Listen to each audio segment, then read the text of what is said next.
Selama 3 tahun aku di sini. Dan puskesmas ini jadi saksi bahwa kelahiran dan kematian tidak pernah adil. Kau boleh ngotot mengatakan ada kelahiran pasti diimbangi oleh kematian. Begitukah? Hukum itu membuat jumlah manusia selalu sama. Begitukah? Pendapat itu sudah harus dikoreksi sekarang.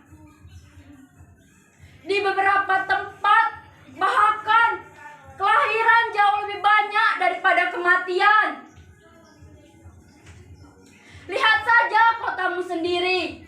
Pemukiman hampir menelan sawah-sawah para petani. Ruko-ruko merambah sampai pinggiran kota.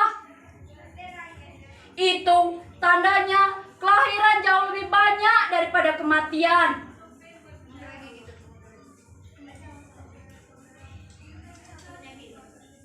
Kau harus tahu, di sini hukum keseimbangan itu tidak berlaku. Sebagai orang Jawa yang mewarisi ajaran harmoni dari para tetua, aku merasa dibenturkan pada kenyataan pahit yang berbeda dengan apa yang pernah diajarkan. Aku jadi saksi, setiap kesakitan di sini hampir selalu berakhir dengan kematian. Kau tahu, terkadang aku merasa gagal menjadi dokter. Seharusnya aku bisa mencegah kematian. Aku tahu aku bukan malaikat, tetapi kegagalan demi kegagalan membuatku ingin meninggalkan profesi ini, kembali jadi manusia biasa, sehingga tidak memikul beban profesi seberat ini. Ini puskesmas satu-satunya. Di sini aku tahu aku bukan malaikat penyelamat, tetapi setidaknya bayi dalam kandungan itu bisa kesempatan menghirup udara di desa ini. Kau tahu, sejak seminggu lalu sudah ada 61 anak meninggal di desa ini. Kau pasti sudah dengar. Kabar buruk ini sudah viral di media sosial. Sebelumnya juga dimuat bertubi-tubi itu di koran. Katanya, Bapak Presiden sudah tetapkan ini sebagai gizi buruk terburuk sepanjang sejarah modern ini.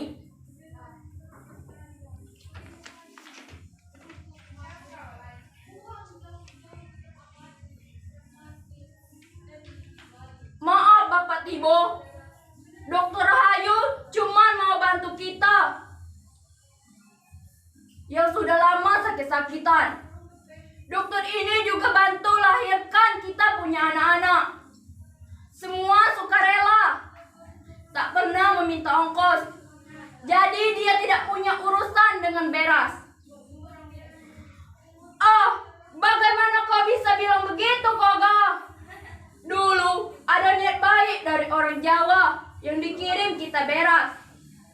Sekarang kita semua orang yang sudah makan beras supaya sehat dan modern. Karena dokter ini dikirim dari Jawa, pasti juga bisa bawa beras. Tidak Bapak Tibo, saya dikirim dari Jawa untuk bantu kesehatan warga walau terbatas. Saya cuma punya obat-obatan. Mari kita pikirkan bersama mengatasi ketidakadaan beras. Saya sudah ada punya usul. Bagaimana kalau sementara kita makan sagu? Mana pula bisa kau bicara begitu? Zaman presiden dulu ada bilang kalau orang Papua mau modern harus makan itu beras. Makan itu sagu, perpanjang penderitaan. Kami tak mau lagi makan sagu. Sagu berarti penderitaan. Karena kami juga ingin maju modern toh.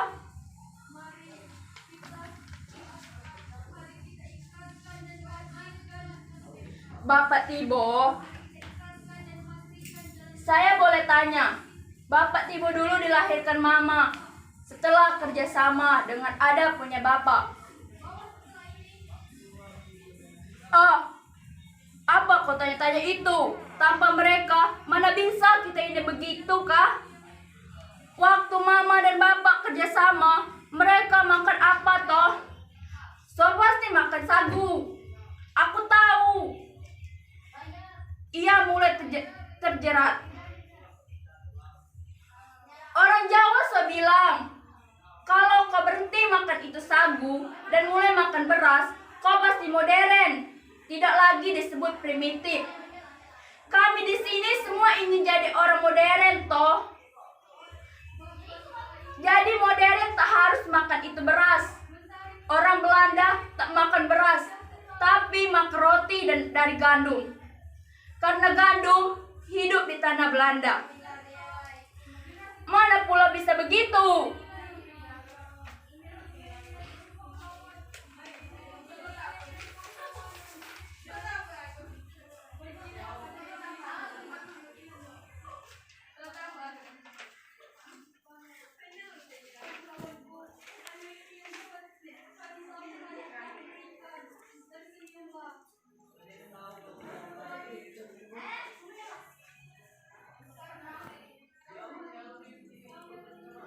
Disitulah terus terang aku merasa gagal sebagai dokter yang dikirim dari jauh-jauh dari tanah Jawa sampai ke pedalaman Papua. Di sini, di tengah-tengah tragedi gizi buruk,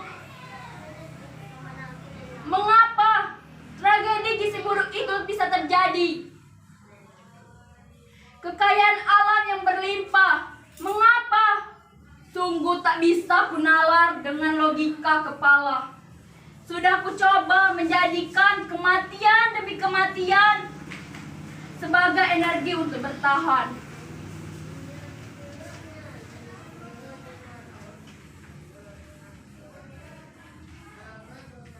Aku tahu Bapak Tibo tidak pernah sepaham denganku.